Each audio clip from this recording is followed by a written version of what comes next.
Por favor, Mateus precisa de ajuda, ele está se afogando, Senhor, salve-o. A mensagem brilhou intensamente na tela do celular de Gabriel Herrera, uma luz azul desesperada que parecia completamente deslocada no ambiente exclusivo e sofisticado do restaurante. Ele franziu a testa, a irritação subindo como uma onda quente e desagradável. O som suave do jazz instrumental, o tilintar quase musical dos talheres de prata contra a porcelana fina, o murmúrio constante de conversas sobre milhões de dólares e estratégias de mercado. Tudo aquilo era o seu mundo, um ecossistema de poder e controle que ele dominava com maestria. Aquele texto era um erro grosseiro, uma anomalia vinda de um universo paralelo que ele fazia questão de ignorar completamente. Um número errado, sem a menor sombra de dúvida. Ele estava prestes a apagar a mensagem, a descartá-la como um lixo digital qualquer, quando as palavras ecoaram em sua mente com uma persistência incômoda e inexplicável. Ele está se afogando. Uma imagem vívida, terrível e indesejada de desespero, atravessou sua armadura de indiferença calculada, perfurando-a por um instante. Seus sócios, sentados à sua frente, discutiam cláusulas contratuais complexas e projeções de lucro, completamente alheios ao drama silencioso que se desenrolava em seu telefone. Para eles, assim como para ele até aquele exato momento, o mundo era um tabuleiro de xadrez, um jogo de lucro e perda, onde as emoções eram apenas fraquezas a serem exploradas. Mas algo naquela súplica o prendeu de uma forma que sua lógica não conseguia processar. Era uma falha em sua realidade perfeitamente controlada. O sensato era apagar e seguir em frente, mas a frase Senhor, salve-o tinha uma pureza aterrorizante. Com licença, senhores. Preciso resolver um assunto pessoal e inadiável, disse Gabriel, sua voz firme e controlada cortando a conversa sobre derivativos e projeções de mercado como uma faca afiada. Ele se levantou de um só movimento, a cadeira de couro de Desig, deslizando suavemente sobre o tapete persa que cobria o chão. Os olhares de seus sócios eram de pura incredulidade, e o de seu tio, Ricardo, uma mistura perigosa de surpresa e satisfação maliciosa que não passou despercebida por Gabriel. Assunto pessoal, Gabriel? Justo neste momento crucial para o futuro da empresa, a voz de Ricardo era como seda envolvendo um fio de aço, uma crítica velada e venenosa disfarçada de preocupação. Gabriel apenas assentiu, sem oferecer explicações adicionais que ele não devia. Ele não devia satisfações a ninguém, muito menos a ele. Enquanto caminhava com passos largos e decididos em direção à saída do salão privado do restaurante, sentia os olhos de todos cravados em suas costas, julgando-o, condenando-o por sua irracionalidade. O que diabos eu estou fazendo? Pensou ele, a pergunta ecoando em sua mente com a força de um alarme de incêndio. Era um movimento completamente irracional, contrário a todos os seus instintos de autopreservação e lógica EMP. Rezarial que haviam sido martelados em sua cabeça desde a infância pelo próprio Ricardo. Ele estava abandonando uma negociação que valia centenas de milhões de dólares por causa de um impulso, uma mensagem de texto de um completo desconhecido. Entrou no elevador privativo, o cheiro de couro e madeira nobre o envolvendo como um lembrete do mundo que estava deixando para trás. Lá fora, o motorista o aguardava, pronto. Se você gosta deste tipo de conteúdo, não se esqueça de se inscrever em nosso canal. Publicamos vídeos todos os dias e dê like ao vídeo se você gosta desta história e nos deixe nos comentários nos contando de onde você é e a que horas nos ouve. A transição foi brutal, imediata e chocante. Os arranha-céus espelhados e intensamente iluminados da Avenida Faria Lima, símbolos do poder financeiro de São Paulo, deram lugar a prédios com fachadas desgastadas e pichadas, as luzes de neon sendo substituídas por lâmpadas fracas e amareladas que mal iluminavam as calçadas. O asfalto liso e perfeito foi substituído por ruas esburacadas e mal conservadas, que faziam a suspensão do carro de luxo trabalhar duro, protestando a cada solavanco. O BMW blindado de Gabriel parecia um invasor de outra dimensão, uma nave espacial perdida naquele labirinto de vielas e becos escuros. As pessoas nas calçadas, sentadas em cadeiras de plástico em frente às suas casas, ou voltando do trabalho em ônibus lotados, paravam para olhar o veículo, com uma mistura de curiosidade, admiração e uma profunda desconfiança quase hostil. Ele, que estava acostumado à invisibilidade que sua bolha de riqueza lhe proporcionava, agora era o centro das atenções, um símbolo AMB, ulante e ostensivo de tudo o que aquelas pessoas provavelmente nunca teriam em suas vidas. O motorista estava visivelmente tenso, com as mãos firmes no volante, os olhos varrendo os arredores com apreensão.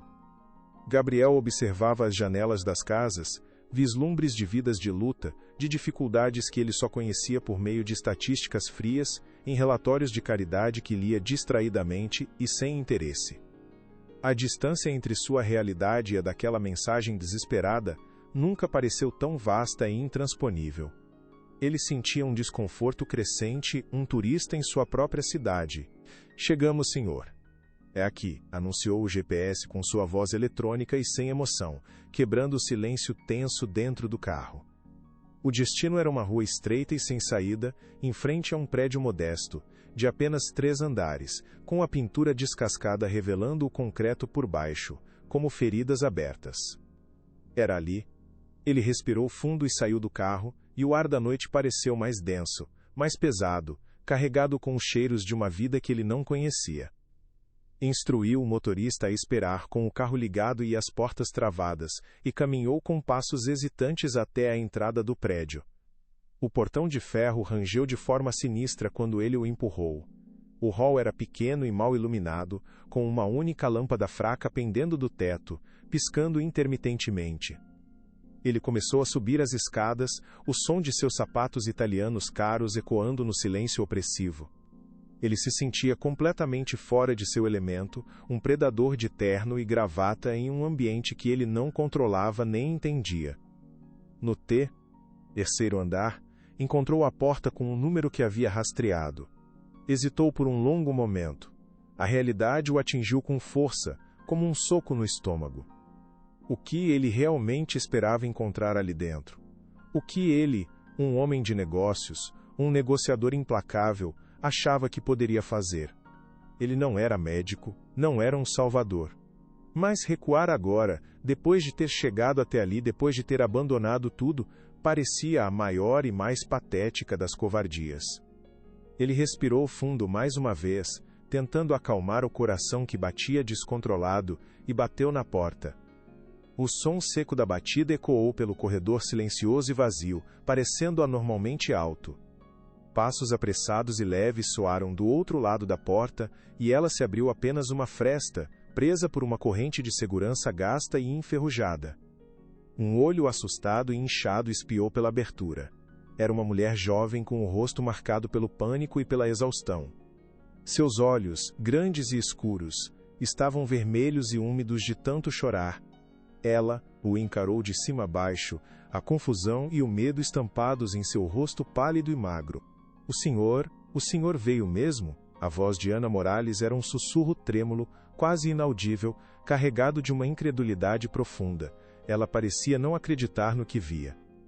Um homem em um terno que custava mais do que seu aluguel anual, estava parado em sua porta no meio da noite como uma aparição.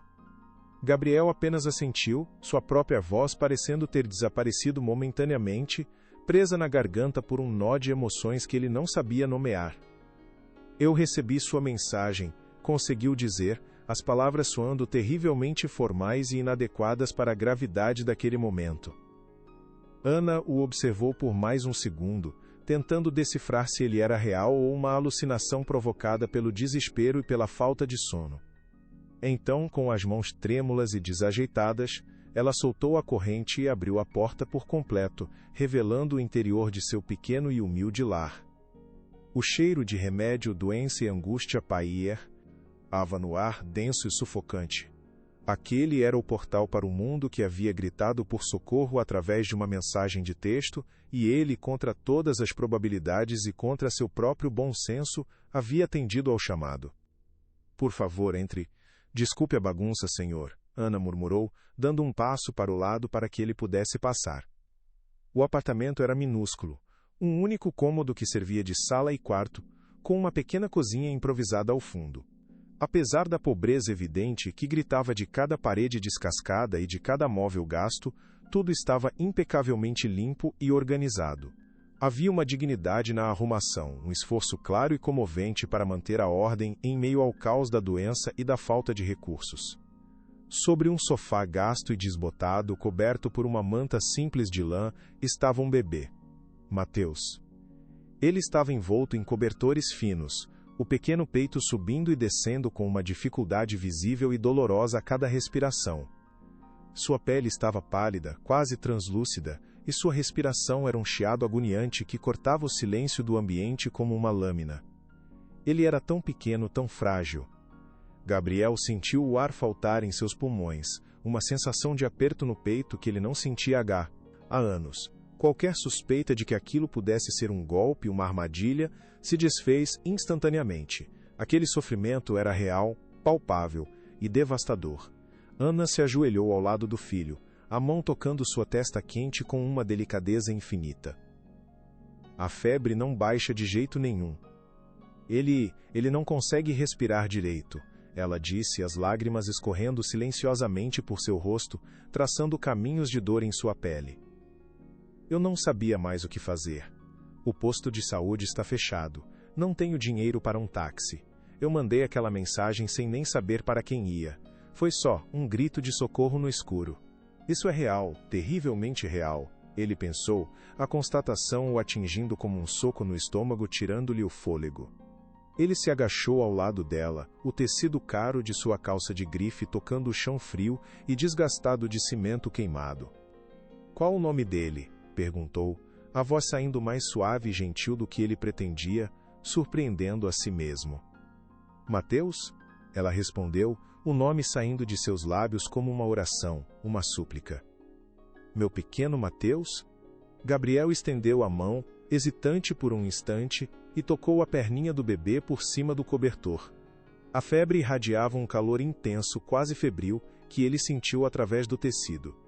Naquele instante, o CEO calculista e frio desapareceu. O herdeiro implacável se tornou apenas um homem, confrontado com a fragilidade avassaladora da vida. Ele percebeu que, pela primeira vez em muitos anos, não estava pensando em si mesmo, em seus lucros, em sua imagem pública ou nas expectativas de sua família. Seu único e avassalador pensamento era como tirar aquela criança dali o mais rápido possível e levá-la para um lugar onde pudesse ser salva. A frieza que o protegia como uma armadura começou a derreter, rachando sob o calor da febre de Mateus e das lágrimas silenciosas de Ana. Com um movimento cuidadoso e terno, ela pegou Mateus nos braços e, para completa surpresa de Gabriel, o estendeu para ele. Por favor, segure-o para mim, só por um instante. Preciso pegar a bolsa dele com os documentos, ela pediu, a voz embargada. Instintivamente, quase sem pensar, Gabriel estendeu os braços e recebeu o pequeno pacote quente e frágil. O peso do bebê era surpreendentemente real e concreto em seus braços. Mateus se mexeu, um gemido baixo e doloroso escapando de seus lábios pequenos e ressecados. Foi então que Gabriel notou algo, um detalhe que se destacou em meio ao pânico e à urgência. Agarrado com uma força surpreendente na pequena mão de Mateus, estava um pequeno asterisco porosito por de pelúcia, já velho e gasto, com a costura puída e as corás desbotadas pela lavagem e pelo tempo. O objeto era simples, provavelmente sem valor monetário algum, mas a maneira como o bebê se agarrava a ele dizia tudo. Era seu único tesouro, seu único conforto em um mundo de dor, febre e medo. Gabriel sentiu um aperto se formar em sua garganta, uma emoção que ele não sentia há muito tempo, talvez nunca. Ele, que tinha tudo o que o dinheiro poderia comprar, que vivia cercado de luxo e opulência, estava segurando uma criança cujo único bem material era aquele brinquedo humilde. O contraste entre seus dois mundos era devastador e o atingiu com a força de uma revelação. Aquele pequeno objeto representava uma resiliência, um amor e um apego à vida que o dinheiro jamais poderia fabricar ou comprar. Ele segurou Mateus com mais firmeza, protegendo-o com um instinto paternal que não sabia que possuía. Naquele momento, ele não era mais um estranho, um intruso. Ele era o homem que segurava o tesouro de Ana e o conforto de Mateus em seus braços. Uma prom, essa silenciosa foi feita ali, no silêncio daquele apartamento humilde, uma promessa que ele não ousaria quebrar. Ele não os decepcionaria, custasse o que custasse. Vamos. Agora, a voz de Gabriel era pura autoridade, a mesma que ele usava para fechar negócios de bilhões, mas agora carregada de uma urgência genuína e humana. Ele entregou Mateus de volta para Ana, que já estava com uma pequena bolsa a tiracolo, e os guiou para fora do apartamento com uma mão firme em suas costas. A descida pelas escadas foi rápida e tensa. Ao saírem do prédio modesto, o motorista, que observava apreensivo de dentro do carro, abriu a porta traseira imediatamente ao vê-los. A cena era surreal e chamou a atenção de todos na rua, a mãe desesperada e o bebê doente entrando no carro de luxo, sob os olhares curiosos e confusos dos vizinhos que se aglomeravam nas janelas e nas portas. Para o melhor hospital da cidade, o mais rápido possível, sem se preocupar com os sinais, ordenou Gabriel, entrando no banco do passageiro. O carro partiu com um solavanco, cantando pneus no asfalto irregular. No banco de trás, Ana embalava Mateus, sussurrando palavras de conforto em seu ouvido. Vai ficar tudo bem, meu filho. O anjo veio nos buscar. Gabriel ouviu as palavras e sentiu um calafrio percorrer sua espinha. Anjo. Ele estava tão longe de ser um anjo. Sua vida era construída sobre a exploração calculada de fraquezas e a busca incessante pelo poder. No entanto, naquele momento, sentia o peso imenso daquela alcunha que lhe fora dada. Ele pegou o telefone, não para checar o mercado de ações ou responder e-mails de trabalho, mas para ligar para a diretoria do Hospital Sírio-Libanês. Ele usou seu sobrenome, Herrera, como uma chave mestra que abre todas as portas. Preparem uma equipe de emergência pediátrica completa. Estou chegando em menos de 15 minutos com um bebê em estado grave. Sua voz era calma, mas carregada de uma urgência que não admitia recusas ou burocracias. Do outro lado da linha, a eficiência foi imediata. Nenhuma pergunta sobre plano de saúde, cadastro ou documentos. O nome Herrera era o único seguro de que precisavam para mobilizar todos os recursos disponíveis. Ana o observava do banco de trás, os olhos arregalados de espanto. Vê-lo mover todo o sistema de saúde de elite com uma simples ligação era como testemunhar um milagre em tempo real, algo que ela nunca imaginou ser possível. Um anjo, que grande ironia, pensou Gabriel, um sorriso amargo quase se formando em seus lábios. No mundo dos negócios, ele era visto como um tubarão, um negociador implacável e sem escrúpulos. Anjos eram criaturas de compaixão e bondade, qualidades que ele aprendera a suprimir desde muito jovem, considerando as fraquezas perigosas. Seu pai sempre lhe dizia que a verdadeira força de um homem estava em seu caráter e em sua compaixão, não em sua conta bancária. Mas desde a morte do pai, Gabriel se afundara no trabalho, usando a frieza como um escudo para se proteger da dor e da solidão. Agora, uma jovem mãe desesperada o chamava de anjo por um simples ato de decência humana, algo que deveria ser normal. A percepção de quão longe ele havia se afastado de si mesmo, dos valores que seu pai tentou lhe ensinar, o atingiu com a força de um trem. Eu não estou fazendo isso por bondade, ou estou? A pergunta surgiu em sua mente confusa e desconcertante. Ele precisava admitir para si mesmo que agira por um impulso que nem ele mesmo entendia completamente, uma necessidade súbita e visceral de provar a si mesmo que ainda havia algo mais dentro dele, algo além do CEO calculista e vazio. A jornada até o hospital foi uma corrida desesperada contra o tempo. Cada semáforo vermelho parecia uma eternidade, cada carro lento à sua frente um obstáculo insuportável. Gabriel mantinha-se em silêncio, mas sua mente estava a 1000 por hora, revivendo cada detalhe daquela noite. Ele se sentia impotente, uma sensação que detestava mais do que qualquer outra coisa no mundo. Ana, por outro lado, parecia ter depositado toda a sua fé nele, como se ele fosse a única âncora em meio à tempestade.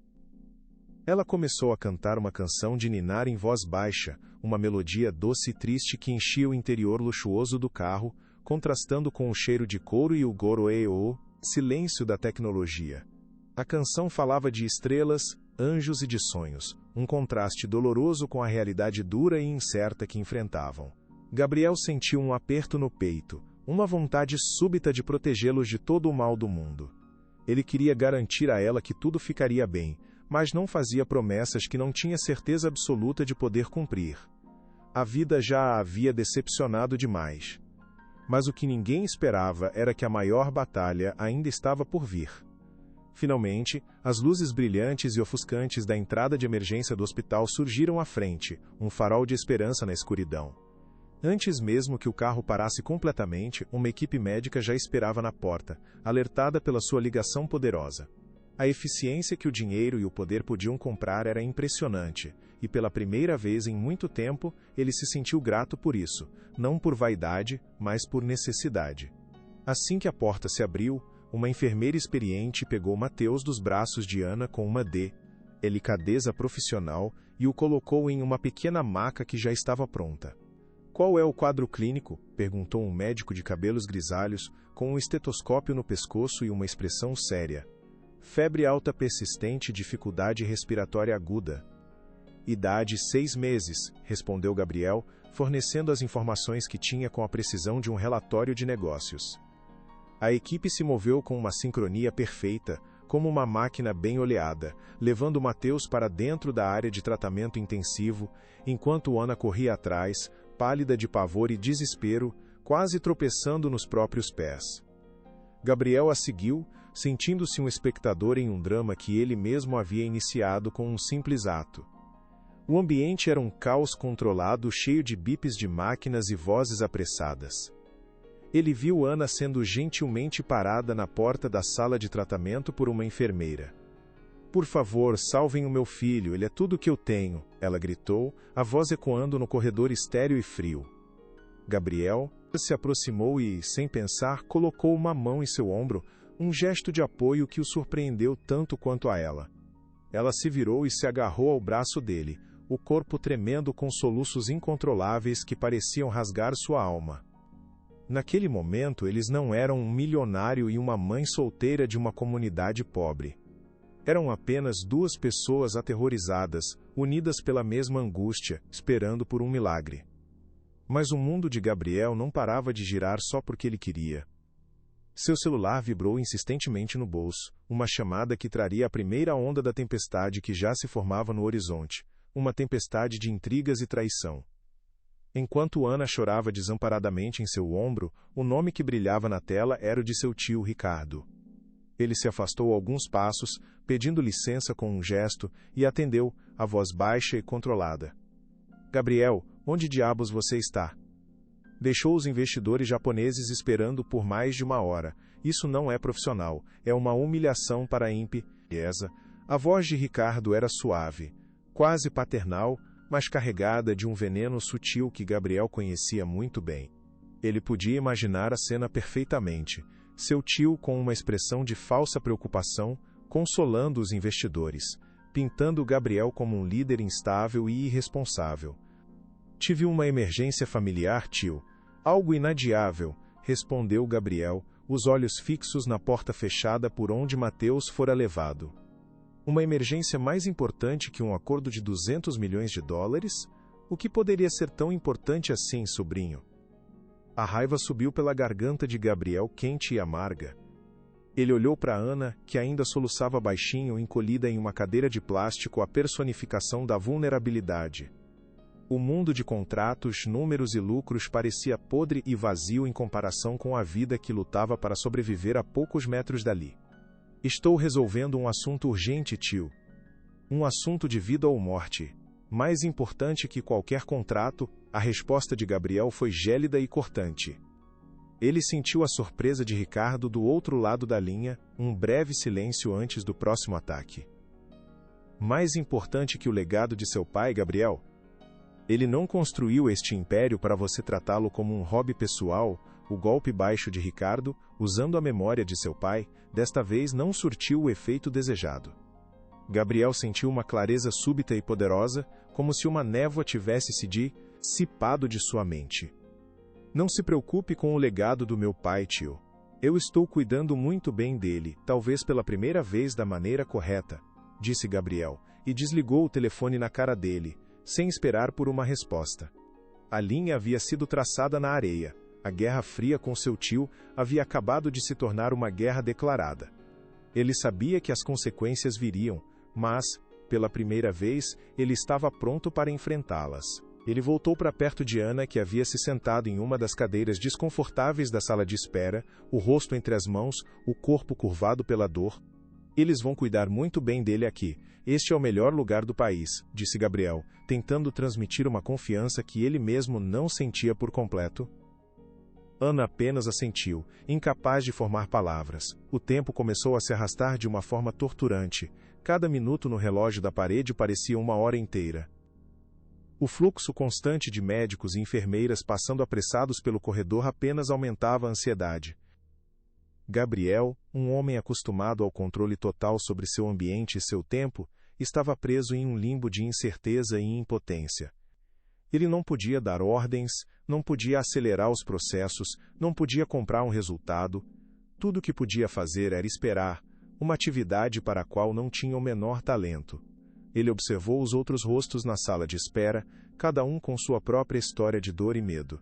Eram mundos colidindo, todos nivelados pela mesma angústia universal da espera por notícias. O que eu me tornei? A pergunta surgiu em sua mente, afiada como uma faca. Ele se olhou, o terno de grife amarrotado, a gravata afrouxada. Ele era a imagem do sucesso, o pináculo do poder corporativo, mas por dentro sentia-se oco e vazio. Sua vida, que parecia tão cheia de propósito e de metas ambiciosas, de repente pareceu fútil e sem sentido. Minha vida inteira foi uma grande mentira, pensou ele, a revelação o atingindo com uma força esmagadora.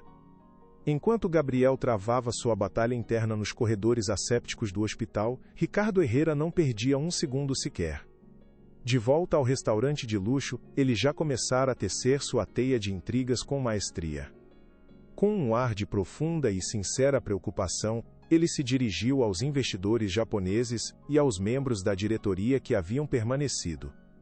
Peço sinceras desculpas pelo comportamento errático do meu sobrinho. Ele tem estado, sob uma pressão enorme ultimamente. Às vezes, sua juventude e sua paixão o levam a tomar decisões impulsivas, puramente emocionais, disse ele, escolhendo cada palavra com o cuidado de um cirurgião. Ele não fez uma acusação direta e grosseira, apenas plantou a semente da dúvida que era muito mais eficaz. A semente de que Gabriel não era estável o suficiente para o cargo, de que não era confiável. Ele abandonou uma negociação desta magnitude por um capricho pessoal inexplicável. Como família e como conselho precisamos ficar de olho nele, para o bem da empresa e para proteger o legado de meu falecido irmão. O murmúrio que se seguiu foi exatamente o que ele esperava: preocupação, insegurança. O conselho era formado majoritariamente por homens mais velhos, conservadores, que valorizavam a estabilidade e a previsibilidade acima de tudo. A imagem de um jovem CEO que abandonava reuniões cruciais por emergências pessoais misteriosas era o tipo de instabilidade que eles mais temiam. Ricardo Sul, RRIU por dentro, um sorriso que não alcançou seus olhos. A primeira peça de seu jogo de xadrez fora movida com sucesso. Horas mais tarde, que pareceram uma vida inteira, um médico finalmente apareceu na porta da sala de espera, segurando uma prancheta. Família de Matheus Morales? Chamou ele, a voz cansada, mas calma. Ana e Gabriel se levantaram em um pulo, os corações na boca. Nós conseguimos estabilizá-lo. Ele tem uma infecção respiratória muito grave, complicada por um quadro de desnutrição. Ele está na UTI pediátrica, sedado, mas está respondendo bem aos antibióticos e ao oxigênio, explicou o médico, com uma expressão profissional. Ana soltou um suspiro de alívio tão profundo que pareceu que todo o ar de seus pulmões saiu de uma vez. As lágrimas, que antes eram de desespero, agora eram de gratidão. Eu posso vê-lo? Por favor, ela perguntou, a voz embargada. Sim, a enfermeira irá levá-la, mas por pouco tempo, disse o médico, antes de se virar para Gabriel, reconhecendo-o. Sim, Sr. Herrera, ele vai precisar de um tratamento longo e caro, possivelmente de uma pequena cirurgia quando estiver mais forte para corrigir um problema congênito que encontramos. Gabriel não hesitou nem por um segundo. Ele olhou para Ana, que o encarava com uma mistura de esperança e medo. sabendo perfeitamente que o custo daquele tratamento era algo que ela jamais poderia pagar em 10 vidas. Ele sentia o peso daquela dependência em seus ombros. A decisão já estava tomada desde o momento em que segurou aquele bebê. Doutor, faça o que for preciso. O custo não importa nem um pouco, disse Gabriel, sua voz ressoando com uma autoridade tranquila e inabalável. Ele finalmente deixou o hospital, quando os primeiros e tímidos raios de sol começaram a pintar o céu de São Paulo com tons de laranja e rosa. Voltou para sua mansão, um palácio de vidro, aço e mármore que parecia mais uma galeria de arte do que um lar. Ao entrar, o silêncio absoluto o engoliu. A casa, que antes representava o ápice de seu sucesso e poder, agora parecia uma prisão fria e estéril. As obras de arte caras nas paredes pareciam sem vida, os móveis de design pareciam desconfortáveis. Ele caminhou até a enorme janela da sala, que ia do chão ao teto, com uma vista panorâmica da cidade que despertava. Lá embaixo, milhões de luzes piscavam, cada uma representando uma casa, uma história, uma vida. Ele pensou em Ana e Mateus em seu pequeno apartamento que, apesar da pobreza, estava cheio de amor e desespero genuínos. Naquele momento, ele percebeu que eles, em sua pobreza material, eram infinitamente mais ricos do que ele. Eles tinham um ao outro um vínculo inquebrável. Ele não tinha a ninguém. A solidão o invadiu com uma força avassaladora, um tsunami de vazio. Ele estava no topo do mundo, mas nunca se sentira tão profundamente sozinho. A imagem de Ana entregando-lhe o filho não saía de sua cabeça. O peso de Mateus em seus braços, o calor de sua febre. Aquele momento havia quebrado a casca dura e impenetrável ao redor de seu coração. Ele foi até seu escritório e desligou os monitores que exibiam o mercado de ações em tempo real. A transformação era real. O telefone tocou novamente, quebrando o silêncio da mansão. Era seu chefe de segurança pessoal, um homem de poucas palavras e lealdade inquestionável. Senhor Herrera, seu tio Ricardo convocou uma reunião de emergência do Conselho de Administração para amanhã de manhã, às 9. A pauta oficial é a sua, conduta recente. A voz do homem era neutra, mas Gabriel entendeu perfeitamente a mensagem nas entrelinhas. A máquina corporativa já estava em movimento contra ele. Ricardo não perdera um único segundo. Sua ausência no jantar dos investidores foi o pretexto perfeito que ele esperava para lançar seu ataque final. Iriam questionar seu julgamento, sua capacidade de liderança, sua estabilidade emocional. Iriam usar o incidente da noite anterior para tentar afastá-lo do comando da empresa que seu pai construiu. Gabriel sentiu a adrenalina começar a correr em suas veias. O medo se misturou com uma estranha e nova excitação. A batalha não seria mais travada nas sombras, com sussurros e em si. No ações, estava vindo para a luz, para um confronto direto. Ele pensou em Ana, sozinha naquele hospital, completamente alheia à guerra que seu simples pedido de ajuda havia iniciado em um mundo tão distante do dela. Suas vidas agora estavam irremediavelmente entrelaçadas. Proteger Mateus e Ana significava enfrentar seu tio, o conselho, e arriscar o império que seu pai lhe deixara como legado, mas recuar não era mais uma opção. Ele não era mais aquele homem. Prepare-se para uma guerra, disse ele ao seu advogado. Teremos um dia longo. A manhã chegou fria e cinzenta, um reflexo perfeito do clima que pairava sobre o Império Herrera. Gabriel vestiu seu terno mais sóbrio como se fosse uma armadura, preparando-se para a batalha. Cada gesto era deliberado, calculado. Ele não era mais o mesmo homem da noite anterior. Aquele homem inseguro e vazio estava morto. Em seu lugar havia alguém com um propósito recém-descoberto, uma clareza de pensamento e de valores que não sentia há anos. Ao chega, a imponente torre empresarial Herrera sentiu os olhares curiosos e os cochichos em cada corredor. Os boatos, certamente alimentados por seu tio, já haviam se espalhado como fogo em palha seca. O CEO teve um colapso nervoso, estava envolvido em algum escândalo? Em vez de ir para sua sala presidencial no último andar, ele foi direto para a sala do conselho. Chegou propositalmente cedo, antes de todos. Queria estar lá quando chegassem um por um, para olhá-los nos olhos e medir sua lealdade, ou a falta dela. Sentou-se na cabeceira da longa mesa de mogno, seu lugar por direito, e esperou em silêncio. A cidade se estendia lá fora, através das paredes de vidro, indiferente ao drama corporativo que estava prestes a se desenrolar naquele aquário de poder. Era a calmaria antes da tempestade. E ele, pela primeira vez em muito tempo, estava pronto para enfrentá-la. O que ninguém ali naquela sala sabia era que a verdadeira tempestade não era a conspiração de seu tio. A verdadeira tempestade era ele. A reunião começou com uma formalidade tensa e gélida. Ricardo, com uma performance digna de um ator shakespeariano, expôs sua versão distorcida dos fatos da noite anterior. Ele pintou Gabriel como um líder impulsivo, emocionalmente instável, uma criança mimada incapaz de separar seus caprichos pessoais dos deveres profissionais. Sua sensibilidade é uma fraqueza, Gabriel. Uma fraqueza perigosa que esta empresa, que o legado de seu pai, simplesmente não pode se dar ao luxo de ter neste momento, disse Ricardo, o tom paternalista tornando a humilhação ainda mais cortante e pública. Cada palavra era uma facada calculada em sua autoridade. Gabriel o ouviu em completo silêncio, sem se defender, sem mostrar qualquer reação, deixando que seu tio tecesse a própria corda que o enforcaria.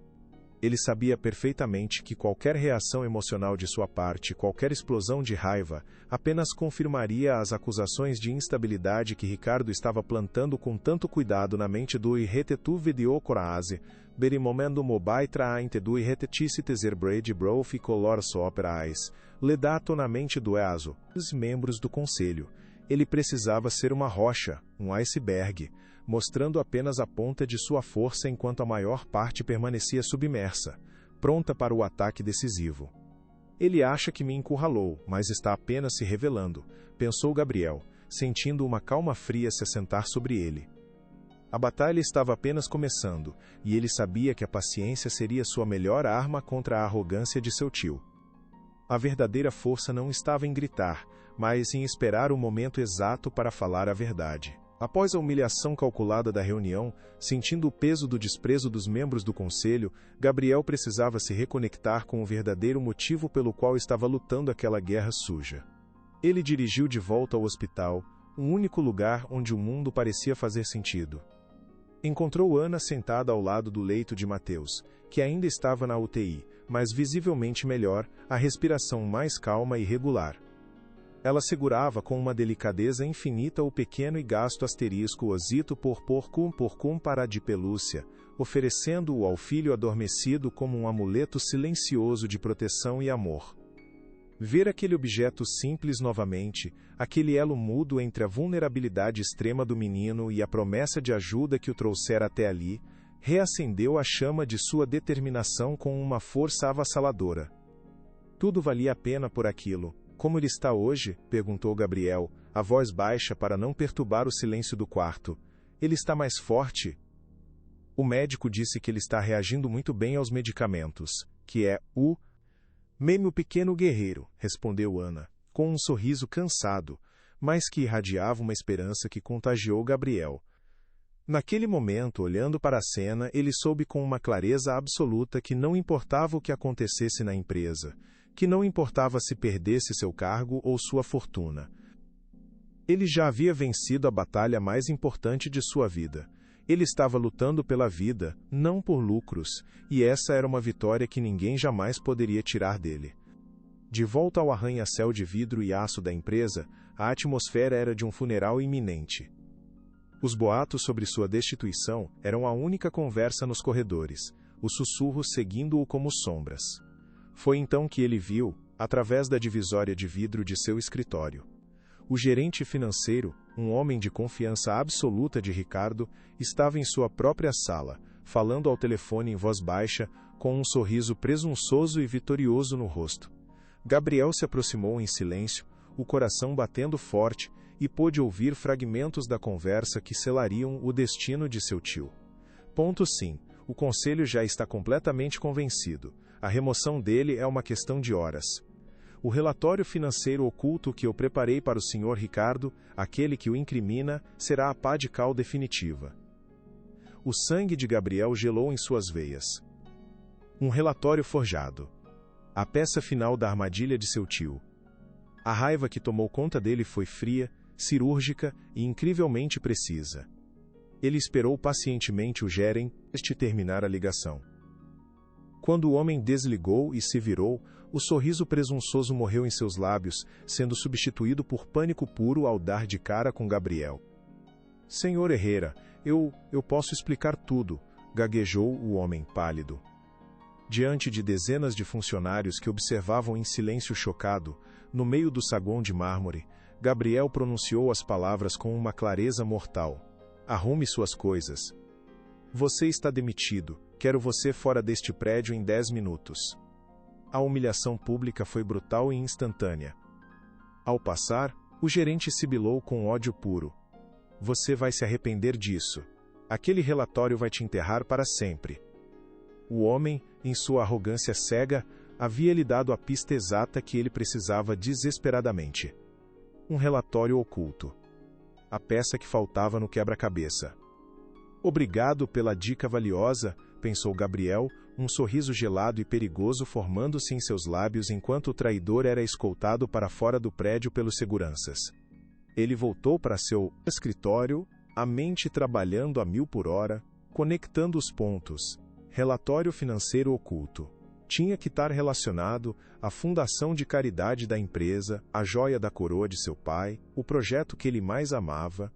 Tinha que ser a prova do desvio de dinheiro que ele suspeitava há meses, mas nunca conseguira provar. Ele imediatamente chamou seu chefe de segurança e seu advogado, homens de sua mais estrita confiança. Esqueçam as transações individuais que estávamos procurando.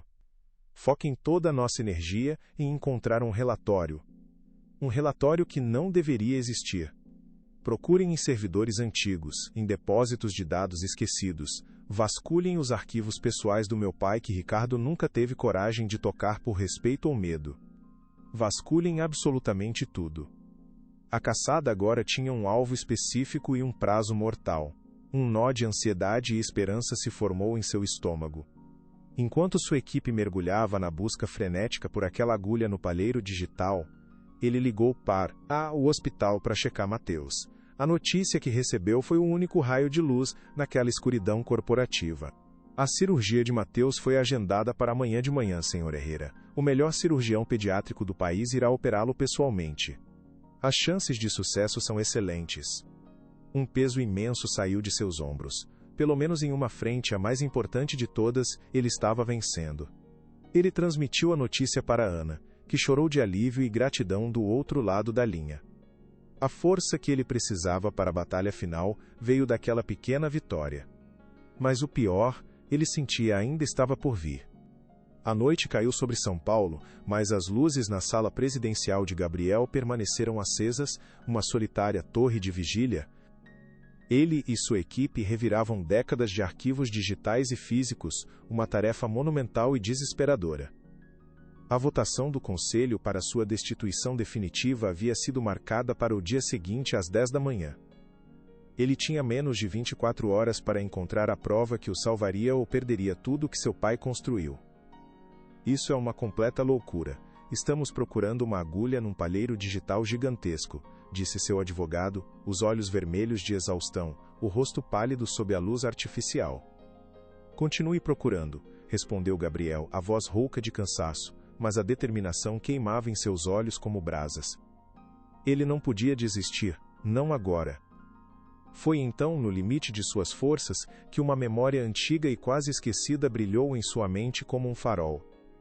Seu pai tinha um cofre pessoal, escondido atrás de um quadro em seu antigo escritório, um lugar que Gabriel mantinha intocado desde sua morte como um santuário sagrado. Ele correu até lá. O escritório estava empoeirado, parado no tempo. Com o coração batendo forte, ele removeu o quadro e abriu o cofre. Dentro, havia algumas fotos antigas, ações de empresas que não existiam mais e um único envelope amarelado e selado.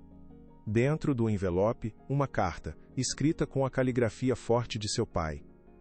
Meu filho, começava, se você está lendo isto, é porque eu falhei em protegê-lo de seu tio. Confiei na pessoa errada, Ricardo não é o homem que parece ser.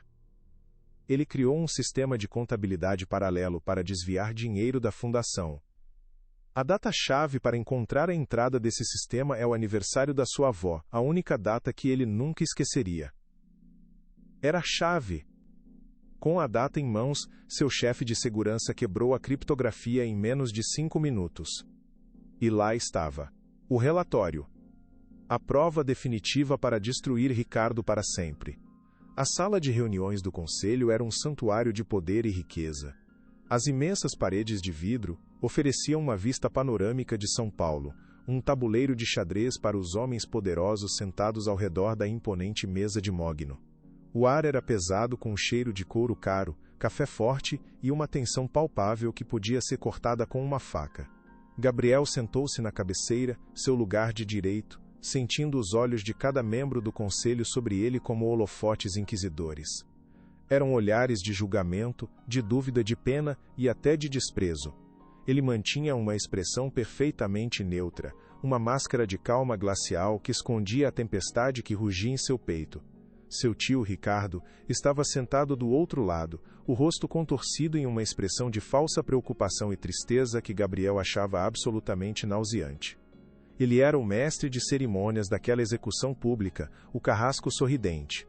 O silêncio pesado foi quebrado pela voz grave do presidente do conselho. Senhor, estamos reunidos hoje para discutir um assunto da mais alta gravidade para o futuro desta empresa. Ricardo, por favor, apresente seus pontos. Ricardo se levantou lentamente, ajeitando o terno impecável, saboreando o momento. Ele vai me destruir com mentiras e me pintar como um louco. Preciso estar pronto para o golpe final, pensou Gabriel, sentindo um gelo percorrer suas veias. Ele se preparou para a performance da vida de seu tio. A batalha final estava prestes a começar, e ele tinha apenas uma chance, uma única bala de prata para virar o jogo. Todo o seu futuro, e o futuro de Ana e Mateus, dependia do que aconteceria nos próximos e torturantes minutos. Ele respirou fundo, segurando a carta de seu pai em seu bolso como um talismã, uma bênção do além. Obrigado, senhor presidente. É com o coração pesado e com grande tristeza que me apresento diante de vocês hoje, começou Ricardo, a voz ressoando com uma sinceridade tão bem ensaiada que parecia genuína. Ele olhou para Gabriel, com uma expressão de pena tão bem fabricada que pareceu completamente real para todos na sala. Eu amo meu sobrinho. Ele é o filho do meu falecido e amado irmão. Mas meu dever para com esta empresa, para com o legado que meu irmão construiu com suor e sangue, me obriga a falar a verdade, por mais dolorosa que ela seja. Ele fez uma pausa dramática, deixando as palavras pairarem no ar como uma névoa venenosa. Nos últimos dias, como todos sabem, Gabriel tem demonstrado um comportamento errático, impulsivo e extremamente prejudicial para nossos negócios. Ele abandonou uma negociação de $200 milhões por um capricho pessoal completamente inexplicável e irresponsável. Um murmúrio de concordância percorreu a sala. Ricardo sabia exatamente quais botões apertar.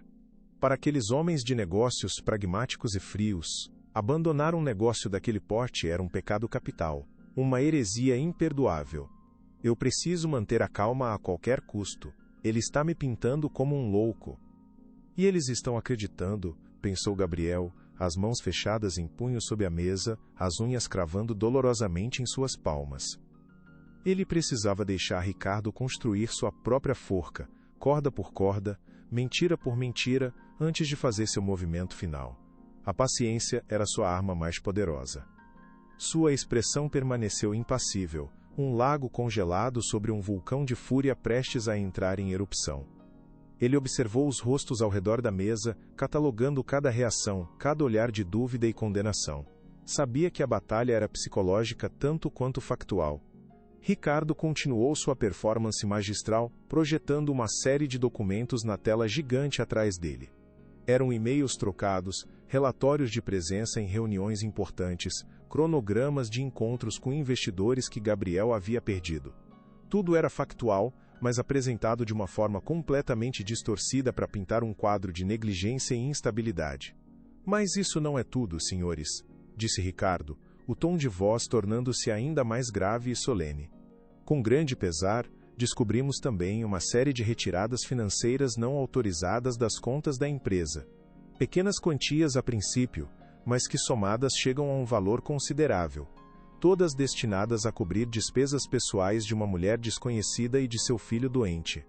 A acusação pairou no ar, venenosa e mortal. Gabriel sentiu o sangue gelar em suas veias. Ricardo estava usando Ana e Mateus contra ele, transformando seu ato de compaixão em um escândalo sórdido de desvio de fundos. A baixeza de seu tio Nan conhecia absolutamente nenhum limite. Como ele ousa arrastá-los para essa sujeira imunda? A raiva dentro de Gabriel queimava como fogo líquido, ameaçando derreter sua fachada de autocontrole. Ele olhou para os rostos dos membros do conselho, viu a dúvida se transformar em suspeita, a suspeita se transformar em condenação silenciosa. Eles estavam comprando a história de Ricardo, cada palavra venenosa, cada mentira calculada. Ele se sentiu encurralado, a armadilha se fechando ao seu redor. Mas ele tinha que aguentar firme, tinha que esperar pelo momento certo, para contra-atacar e destruir tudo. Essas despesas, senhores, continuou Ricardo, apontando para uma planilha detalhada e incriminadora na tela, são para um tratamento médico caríssimo em um hospital particular de elite. Um tratamento para o filho de uma mulher com quem Gabriel, aparentemente, desenvolveu uma relação pessoal e íntima. A insinuação era clara, nojenta e calculada para ferir. Ele estava sugerindo abertamente que Gabriel usava o dinheiro da empresa para sustentar uma amante e seu filho bastardo, uma narrativa suja e calculada para destruir sua reputação pessoal e profissional de uma só vez. A humilhação era pública, calculada e brutalmente eficaz. É um comportamento completamente incompatível com a posição de CEO desta corporação. É uma violação de confiança, uma quebra do código de ética que meu irmão, seu pai, tanto prezava e defendia. Gabriel finalmente se moveu. Ele não levantou a voz, não gritou, não se desesperou, apenas olhou para cada membro do conselho, um por um, e depois fixou o olhar em S. Eu tio, um olhar que poderia congelar o inferno. Você terminou, Ricardo? Sua voz era baixa, calma, mas cortante como uma lâmina de gelo, silenciando o murmúrio de condenação na sala. A calma inesperada e gélida de Gabriel pareceu desestabilizar Ricardo por um momento. Ele esperava uma explosão, uma negação furiosa que apenas confirmaria sua imagem de líder instável. Sim, Gabriel, eu terminei. E agora, com grande pesar, peço ao conselho que vote pela sua remoção imediata do cargo, disse Ricardo, recuperando a compostura e a arrogância. O momento da falsa resolução havia chegado. A queda de Gabriel parecia inevitável e iminente. Antes da votação, se me permitem, eu gostaria de dizer algumas palavras, disse Gabriel levantando-se lentamente, sua presença imponente comandando a atenção de todos na sala. A sala estava em silêncio absoluto, a tensão era quase insuportável. É verdade, eu abandonei uma reunião de $200 milhões. E também é verdade, eu autorizei o pagamento de um tratamento médico extremamente caro para uma criança que eu mal conhecia. Ele admitiu as acusações de peito aberto, e um suspiro de choque e surpresa percorreu a sala. Ricardo sorriu, um sorriso de vitória mal disfarçado, quase imperceptível. Ele caiu na armadilha. Acabou para ele. Ele confessou, pensou Ricardo, sentindo o gosto doce da vitória em sua boca. Mas Gabriel ainda não havia terminado seu discurso. Fiz isso porque recebi uma mensagem, um pedido desesperado de socorro de uma mãe cujo filho estava morrendo em seus braços, e eu respondi. Eu fui até lá e vi uma realidade que muitos nesta sala, inclusive eu até aquela noite, preferem ignorar e fingir que não existe. Ele começou a caminhar lentamente ao redor da longa mesa de mogno.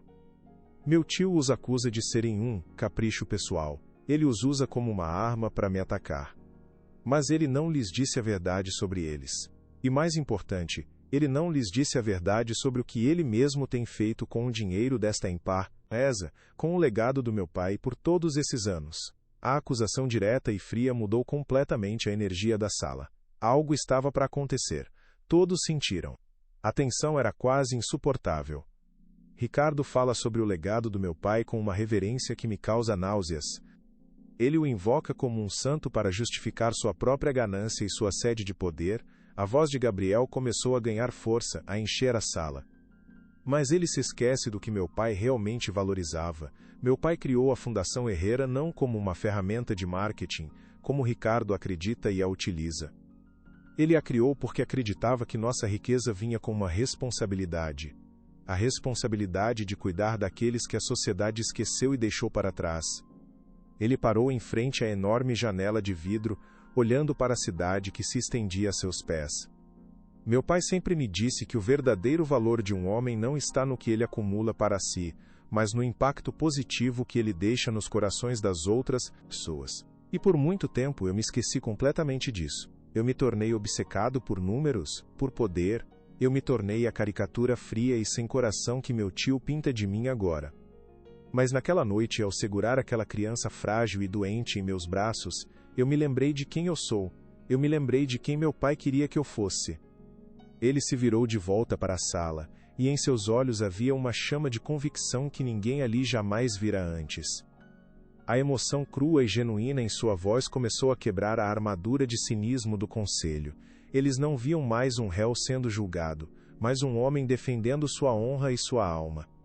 Belo discurso, Gabriel, realmente comovente, interrompeu Ricardo, a voz pingando sarcasmo, tentando desesperadamente retomar o controle da narrativa. Mas isso não muda os fatos concretos. Você usou fundos da empresa indevidamente. Sentimentos não pagam as contas nem tranquilizam os acionistas. Nós precisamos de um líder forte, não de um filântropo impulsivo e sentimental. Vamos prosseguir com a votação, senhor presidente. Ricardo se sentia no controle novamente, confiante em sua vitória. A lógica fria dos negócios estava do seu lado, ele pensava. O presidente do conselho, visivelmente influenciado pela lógica de Ricardo, pigarreou, preparando-se para selar o destino de Gabriel. Gabriel, a menos que você tenha algo mais concreto para apresentar, terei que concordar com Ricardo e iniciar o processo de votação. A queda de Gabriel parecia inevitável. O silêncio na sala era pesado, uma mortalha sobre sua carreira e seu futuro. Concreto? Sim, eu tenho algo muito concreto, disse G. Gabriel, e um pequeno sorriso se formou em seus lábios, um sorriso que enviou uma onda de incerteza e apreensão pela sala. Ele caminhou de volta para seu lugar na cabeceira da mesa. Meu tio está certo em uma coisa. Houve, de fato, um desvio de fundos nesta empresa. Um desvio sistemático e massivo que vem acontecendo há anos, mas não fui eu responsável por ele. Ele pegou um pequeno controle remoto de seu bolso. Ricardo os apresentou a uma narrativa muito bem construída. Agora, permitam-me apresentar-lhes os fatos. O ar na sala ficou elétrico. Algo estava prestes a romper. Que absurdo! Isso é uma tentativa desesperada e patética de desviar a atenção de seus próprios erros, gritou Ricardo, a máscara de calma e preocupação finalmente se estilhaçando, revelando o rosto da ganância e do medo. Você não tem nenhuma prova, é apenas a sua palavra contra a minha, e todos aqui sabem em quem confiar. Eu tenho? Perguntou Gabriel retoricamente, com uma calma assustadora.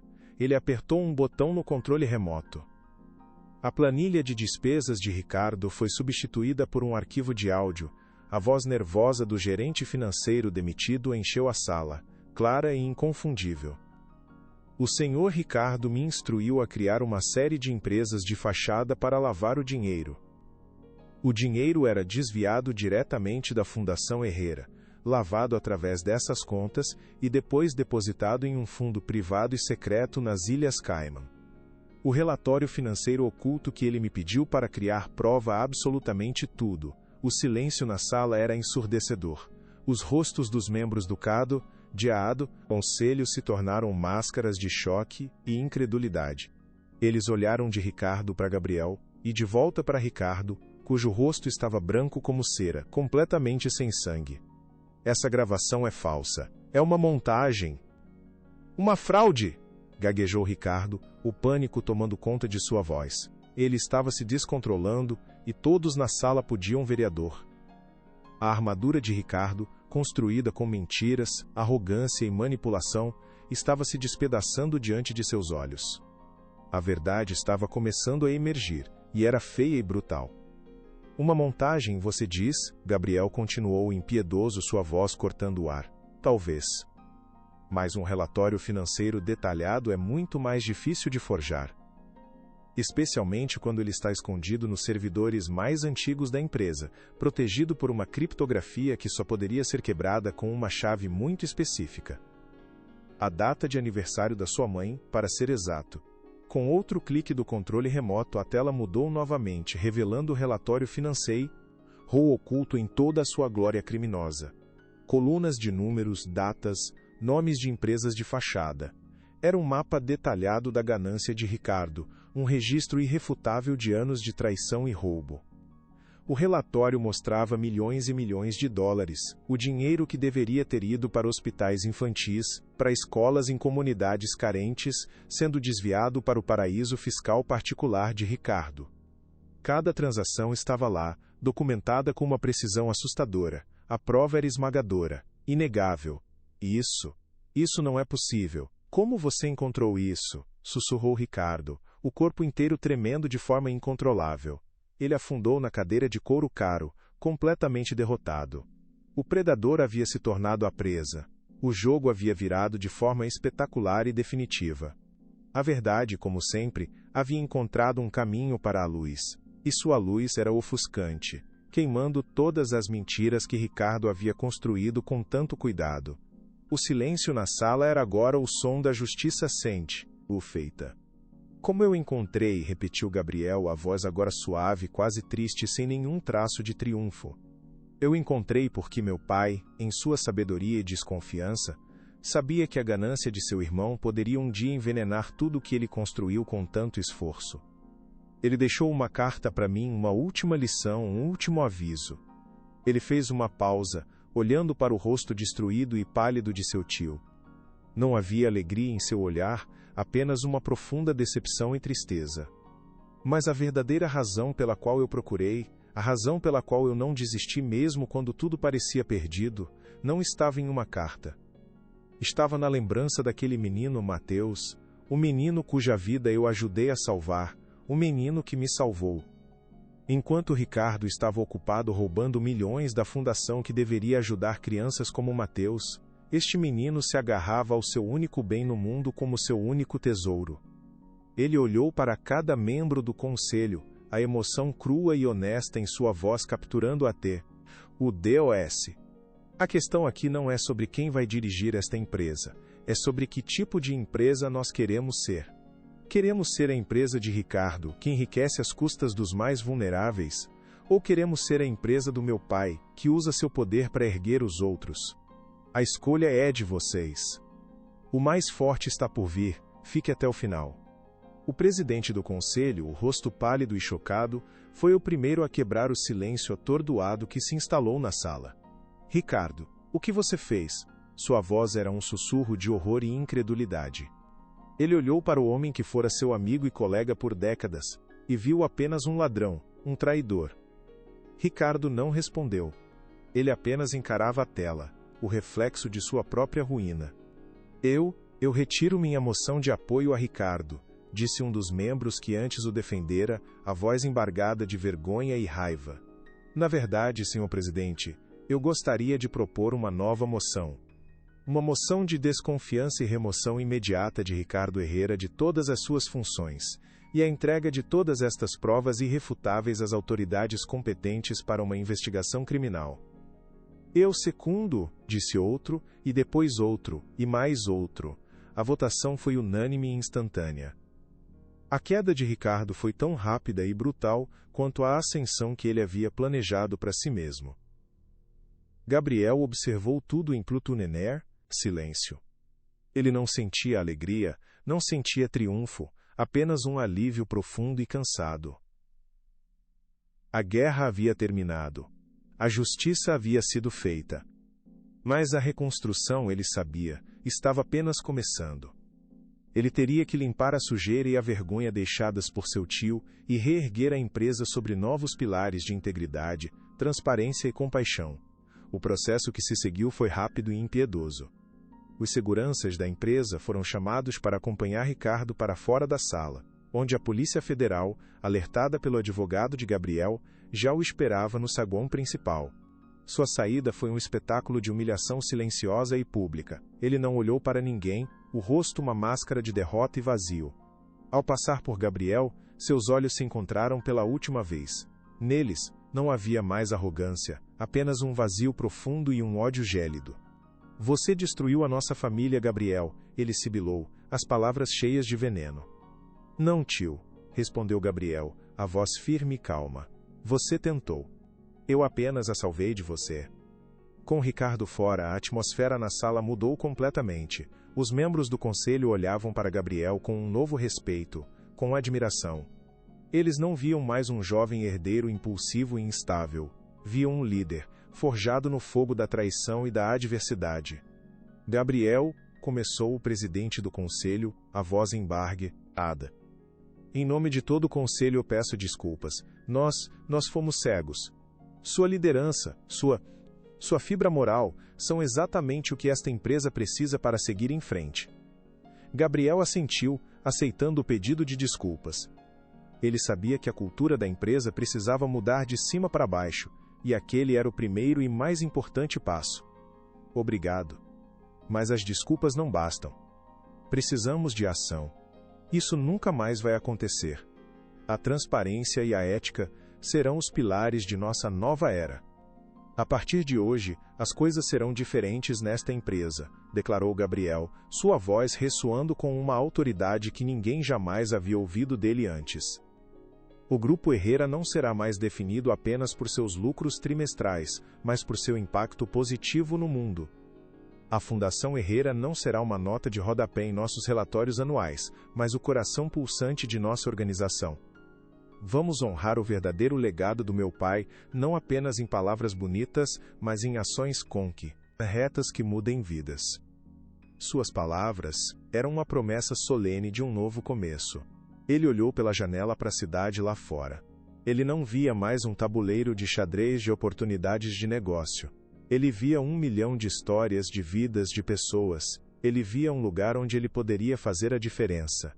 Nossa primeira ação será rebatizar a fundação. A partir de hoje, ela se chamará Fundação Mateus, para que nunca nos esqueçamos, nem por um segundo, de que por trás de cada número, por trás de cada decisão estratégica, existe um ser humano, uma família, uma vida. A sugestão foi recebida com um silêncio respeitoso e emocionado, seguido por um aceno unânime de aprovação. A verdadeira transformação da empresa estava apenas começando. Gabriel não estava apenas salvando a empresa de um ladrão. Ele estava lhe dando uma alma, algo que o dinheiro nunca poderia comprar. Eu preciso ir agora, senhores, disse Gabriel quebrando o silêncio solene da sala. Há um lugar onde eu preciso estar com urgência. Ninguém questionou. Eles entenderam perfeitamente. Ele saiu da sala de reuniões, deixando para trás os destroços do antigo regime e a promessa de um novo futuro.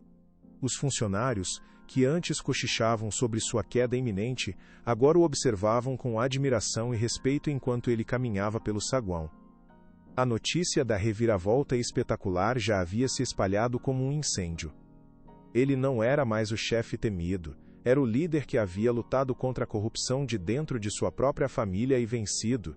Ele entrou no elevador. No caminho para o hospital, ele não olhou para gráficos financeiros ou e-mails de trabalho. Em vez disso, olhou para uma foto que Ana lhe enviara mais cedo. Era Mateus, dormindo pacificamente em uma cama de hospital após a cirurgia bem-sucedida, o pequeno peito subindo e descendo de forma regular e saudável. A imagem era sua recompensa, valendo mais do que todos os acordos de 200 milhões de dólares do mundo. Seu verdadeiro tesouro não estava em um cofre, mas naquela pequena e resiliente vida que ele ajudou a salvar. Ele sorriu, um sorriso genuíno de paz e contentamento. Ele havia perdido muito, arriscado tudo, mas no final, havia ganhado o que realmente importava. Uma segunda chance, não apenas para Mateus, mas para si mesmo. Ao chegar ao hospital, o ambiente estéril e o cheiro de antisséptico não o intimidaram como antes. Ele caminhou pelos corredores, com um propósito claro, com um sentimento de pertencimento. Encontrou Ana sentada em uma poltrona ao lado do leito de Mateus, segurando a mãozinha do filho. Ela estava cantando a mesma canção de ninar que cantara no carro naquela noite terrível. A melodia, que antes parecia tão triste e cheia de dor, agora soava como um hino de esperança e gratidão. Ela ergueu os olhos quando ele se aproximou, e um sorriso genuíno iluminou seu rosto cansado. Ele está bem, Gabriel. O médico disse que a cirurgia foi um milagre. Que ele vai ter uma vida normal e saudável. Ela sussurrou, as lágrimas de felicidade escorrendo por seu rosto. Ele é um lutador, respondeu Gabriel, a voz embargada pela emoção. Ele olhou para o pequeno bebê, para a força vital que pulsava nele, e sentiu uma onda de gratidão tão intensa que quase o deixou sem fôlego. Ele não tinha apenas salvado uma vida, aquela vida o havia salvado de volta, resgatando-o de uma existência vazia e sem sentido. Ele havia encontrado seu propósito, não em uma sala de reuniões, mas ali, naquele quarto de hospital, ao lado daquelas duas pessoas que se tornaram seu mundo, sua família. Eu não sei como te agradecer, Gabriel. Você nos deu tudo, nos deu o futuro, disse Ana, os olhos fixos nos dele, cheios de uma gratidão que ia muito além das palavras. Não, Ana. Vocês é que me deram tudo, respondeu ele, e ele nunca havia sido tão sincero em toda a sua vida. Vocês me deram um motivo para lutar. Vocês me lembraram do que realmente importa nesta vida. No silêncio daquele quarto de hospital, com o bip suave dos monitores como música de fundo, uma nova conexão foi forjada entre eles, mais forte e mais real do que qualquer contrato que ele já havia assinado. Eu queria te perguntar uma coisa, disse Gabriel, a voz um pouco hesitante, quase tímida. A Fundação Mateus, eu quero que você a dirija. Ninguém entende melhor as necessidades das famílias que vamos ajudar do que você. Sua experiência, seu coração, são o nosso maior ativo. Ana o olhou, chocada, os olhos arregalados. Mas eu não tenho estudo, não tenho experiência. Você tem experiência de vida.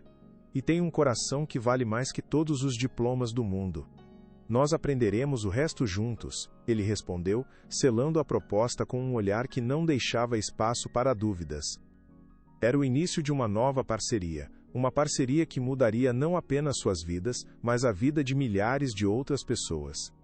Eu vou ficar aqui esta noite, disse Gabriel, a decisão tomada de forma espontânea, mas que parecia a coisa mais natural e certa do mundo. Você precisa descansar um pouco, Ana, eu vigio o nosso campeão. A palavra nosso escapou de seus lábios sem que ele percebesse, mas soou perfeitamente correta, perfeitamente no lugar.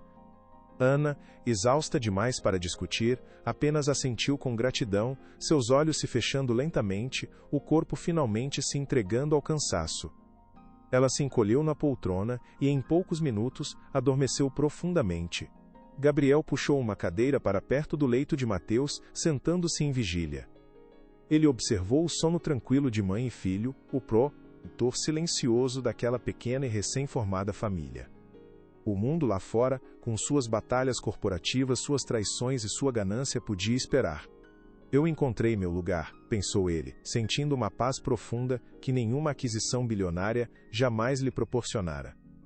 Naquela noite, naquele quarto de hospital simples, ele encontrou seu verdadeiro propósito. Ele não era mais apenas Gabriel Herrera, o bilionário. Ele era Gabriel, o homem que atendeu a um chamado no escuro, e encontrou a luz. A transformação estava completa. A vida que ele viveria a partir daquele dia seria uma vida de significado, de amor e de serviço. A luz da manhã filtrou-se pela janela do hospital, encontrando Gabriel ainda sentado na mesma cadeira, os olhos cansados, mas o coração cheio e em paz. Ana acordou lentamente, e ao vê-lo ali, um sorriso sonolento e genuíno se formou em seus lábios. Você ficou a noite toda? Ela perguntou, a voz rouca de sono. Eu prometi que ficaria de vigia, respondeu ele, o próprio, e o sorriso refletindo o dela. Naquele momento, não havia mais barreiras entre eles. Ele não era o benfeitor rico e ela a mãe desesperada. Eram apenas duas pessoas que haviam encontrado um no outro um porto seguro, uma alma gêmea. A jornada deles estava longe de terminar, mas ali, na quietude daquele novo dia, eles sabiam com uma certeza absoluta que não a enfrentariam sozinhos. O que faremos agora? A pergunta de Ana era um sussurro, uma mistura de esperança e incerteza sobre o futuro. Gabriel se levantou e caminhou até a janela, olhando para a cidade que despertava para mais um dia. Agora, ele repetiu, virando-se para ela com um olhar cheio de determinação e uma ternura infinita. Agora nós começamos a viver de verdade. A maior de todas as fusões não havia sido assinada em uma sala de reuniões. Ela havia sido selada no silêncio de um quarto de hospital, unindo 2 corações e 3 vidas para sempre. Os dias que se seguiram foram um borrão de atividade e transformação radical. Gabriel convocou uma coletiva de imprensa no imponente saguão da Torre Herrera. Com Ana e um Mateus sorridente e saudável ao seu lado, ele anunciou ao mundo a refundação de sua principal obra social. A Fundação Herrera, a partir deste momento, passa a se chamar Fundação Mateus, declarou ele, a voz firme e emocionada. Para que todos nós, todos os dias, ao vermos este nome, nos lembremos de que nossa verdadeira missão não é acumular riqueza, mas distribuí-la. Para que nunca nos esqueçamos de que por trás de cada decisão existe um rosto, uma história, uma vida. Este menino, disse ele, olhando para Mateus com um amor que transbordava, nos ensinou mais sobre o valor da vida do que qualquer relatório financeiro jamais poderia ensinar. As câmeras dispararam, os flashes iluminando a cena como relâmpagos. Aquilo não era marketing, era um juramento público, uma promessa gravada em pedra. A reparação começava ali, com um nome, mas iria muito mais fundo. A nova era do Grupo Herrera havia começado, e seu alicerce era a compaixão. Eu nunca imaginei algo assim. É grandioso demais, parece um sonho, sussurrou Ana, sentindo-se avassalada sob os holofotes e a atenção do mundo. Ela segurava Mateus com mais força contra seu peito, como se para protegê-lo daquele mundo novo e barulhento que agora o cercava. Gabriel se virou para ela, o barulho das câmeras e dos repórteres desaparecendo completamente. Ele pegou a mão livre dela, seus dedos se entrelaçando com naturalidade. Não é grandioso, Ana. É o certo a se fazer. É o mínimo, ele disse, a voz baixa, apenas para ela ouvir. E você não está mais sozinha nisso. Nós não estamos mais sozinhos. A palavra nós soou como uma promessa, um elo inquebrável. Ele a conduziu para longe dos microfones, para uma sala privada e silenciosa. Você será a diretora da fundação, ele disse não como uma pergunta, mas como uma afirmação. Ninguém entende melhor do que você as necessidades das famílias que vamos ajudar. Sua voz, sua experiência, são o recurso mais valioso que temos. Ana olhou surpresa. Eu? Mas eu não tenho estudo. Você tem experiência de vida, e tem um coração que vale mais que todos os diplomas. Nós aprenderemos o resto juntos. Ele respondeu, selando a proposta com um olhar que não deixava espaço para dúvidas. Ela aceitou, sentindo um misto de medo e excitação. Pela primeira vez em sua vida, ela não era apenas uma sobrevivente, ela seria uma líder. A transformação do Grupo Herrera foi profunda e real. Gabriel instituiu uma nova política de transparência total, onde cada centavo da Fundação Mateus era publicamente auditável online em tempo real. Ele cortou bônus exorbitantes da diretoria e redirecionou os fundos para projetos de saúde infantil e educação em comunidades carentes. Rejeitou acordos de bilhões de dólares com empresas que tinham históricos de exploração de trabalho e desrespeito ao meio ambiente. Uma decisão que chocou o mercado, mas que a longo prazo construiu uma reputação de integridade que valia mais que qualquer contra-ciúto. Ele está destruindo a empresa. Essa filantropia excessiva vai nos levar à falência, diziam os críticos e os concorrentes. Mas eles estavam completamente errados. A nova cultura de ética e propósito atraiu os melhores e mais brilhantes talentos do mercado. Os consumidores, cada vez mais conscientes, recompensaram sua ética com uma lealdade inabalável. A empresa não apenas sobreviveu, ela floresceu como nunca antes. O lucro é uma consequência, não o objetivo, ele dizia em todas as reuniões. O objetivo é criar valor real para a sociedade. O resto vem naturalmente. Ele provou que era possível ser bem-sucedido e decente, poderoso e humano. Ele estava reescrevendo as regras do capitalismo, uma decisão de cada vez, inspirado por uma mensagem de texto desesperada enviada para o número errado. Contudo, a mudança radical não veio sem resistência interna. Ele convocou uma reunião de emergência com o conselho para apresentar seu novo plano estratégico. Você perdeu o juízo, Gabriel, bradou um dos diretores mais antigos, um amigo pessoal de Ricardo. Cortar nossos bônus? Rejeitar o contrato bilionário com a Global Mineração? Isso é suicídio corporativo. É uma traição aos acionistas. Outros concordaram, as vozes se elevando em um coro de pânico e ganância. Gabriel permaneceu em pé, calmo em meio ao caos, uma rocha de convicção. O que está destruindo esta empresa não é a ética, é a falta dela, respondeu ele, a voz baixa, mas cortante como aço. Por anos, nosso único foco foi o lucro a qualquer custo, e esse custo quase foi a vida de uma criança inocente. Se o preço para vocês continuarem aqui é fechar os olhos para o mundo lá fora, então as portas estão abertas. Podem sair. Mas enquanto eu for o presidente desta empresa, o Grupo Herrera terá uma alma. E quem não concordar com isso, não tem mais lugar aqui. O silêncio que se seguiu foi pesado e absoluto. Ninguém se moveu. Naquele momento, eles entenderam que o homem à sua frente não era mais o herdeiro hesitante e inseguro. Era um líder. A revolução tinha começado, e eles teriam que escolher de que lado estavam. O que eu fiz para merecer tudo isso? Pensou Ana semanas depois, enquanto caminhava pelos corredores do novo e moderno centro de acolhimento da Fundação Mateus. O lugar era claro, colorido, cheio das risadas de dezenas de crianças.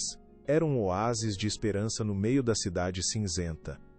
Ela passava seus dias ali, ouvindo histórias, abraçando outras mães, garantindo que nenhuma delas jamais se sentisse tão sozinha e desesperada quanto ela se sentiu naquela noite terrível. Ela encontrou sua vocação. Sua dor se transformou em propósito. Gabriel a visitava todos os dias, não como o CEO poderoso, mas como um voluntário, trazendo brinquedos, lendo histórias para as crianças, ou simplesmente sentando-se em silêncio ao lado de Ana, compartilhando o peso e a alegria daquele trabalho. A relação deles crescia de forma orgânica e natural, nutrida pelo respeito mútuo, e por um amor que se aprofundava a cada vida que tocavam juntos. Você parece feliz aqui, disse Gabriel, encontrando-a no final de Forest Tees, um longo dia de trabalho. Eu estou, ela respondeu, com um sorriso sereno e radiante. Eu encontrei meu lar. Eu também, disse ele, e no silêncio que se seguiu, as palavras não ditas falavam mais alto do que qualquer declaração de amor. Eles haviam encontrado um no outro, e em seu trabalho compartilhado um propósito que transcendia suas próprias vidas. Em uma tarde chuvosa, uma jovem mãe entrou no centro de acolhimento, encharcada e tremendo, com um bebê febril nos braços. O desespero nos olhos da mulher era um espelho do que Ana sentira no passado. Por favor, me ajudem. Meu filho não para de chorar e está queimando de febre, soluçou a moça à beira do colapso.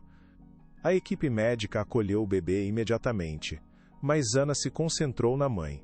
Ela não a encaminhou para um assistente social ou um psicólogo. Em vez disso, ela a abraçou com força. Eu sei exatamente como você se sente, disse Ana, a voz embargada pela empatia. Eu já estive onde você está. Com medo, sozinha, sem esperança. Mas há uma saída. Você não está mais sozinha.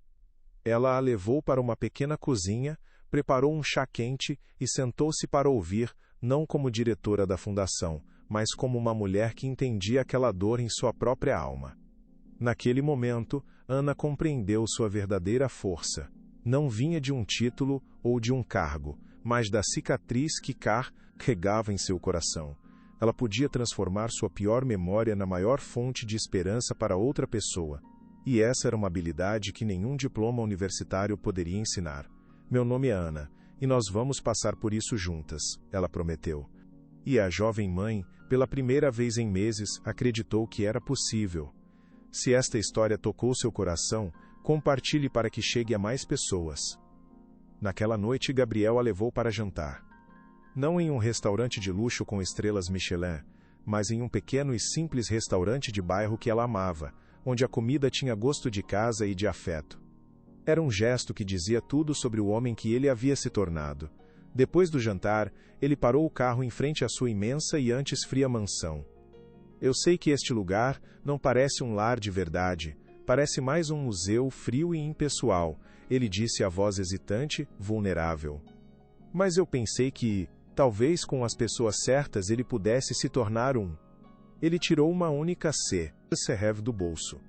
Não havia caixinha de veludo, não havia um anel de diamantes, apenas uma chave simples e honesta. Esta casa é grande demais para uma pessoa só. E silenciosa demais. Eu pensei que talvez ela precise do som de risadas de criança para ganhar vida. Que ela precise de você para se tornar um lar de verdade. Ana olhou para a chave na palma da mão dele, depois para os olhos dele, e viu seu futuro refletido ali. Um futuro que ela nunca, nem em seus sonhos mais loucos, ousou imaginar. As lágrimas que vieram foram de pura felicidade. Ela não precisou dizer nada. Apenas pegou a chave, e com um gesto que selou seus destinos para sempre, entrelaçou seus dedos nos dele. A porta daquela casa não era mais a entrada para uma prisão de solidão, mas o portal para a família que eles haviam construído do nada, a partir de uma mensagem de texto. Naquela primeira noite, entraram na mansão silenciosa, carregando um Mateus adormecido nos braços. O grande hall de entrada, com seu chão de mármore, polido e pé direito altíssimo, parecia vasto e intimidador. Ana sentiu um arrepio de dúvida, sentindo-se uma intrusa naquele palácio. Este lugar é tão grande, ela sussurrou, quase com medo. Gabriel a observou, entendendo seu receio. Ele não acendeu o lustre de cristal que pendia do teto como um sol de vidro. Em vez disso, caminhou até um pequeno abajur em uma mesa de canto e acendeu sua luz suave e amarelada, que criou uma poça de calor e aconchego na escuridão. Então vamos começar por este canto, ele disse sorrindo. Não precisamos preencher a casa inteira de uma vez.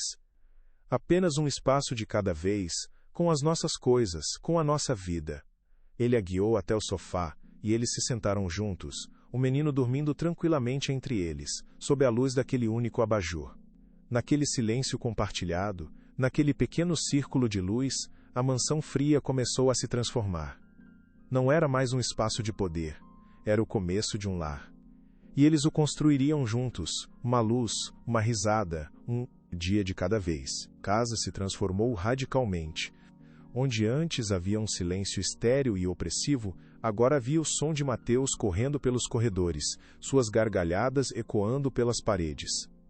Onde antes havia obras de arte frias e impessoais, agora havia desenhos coloridos e cheios de vida pregados na geladeira com ímãs de bichinhos.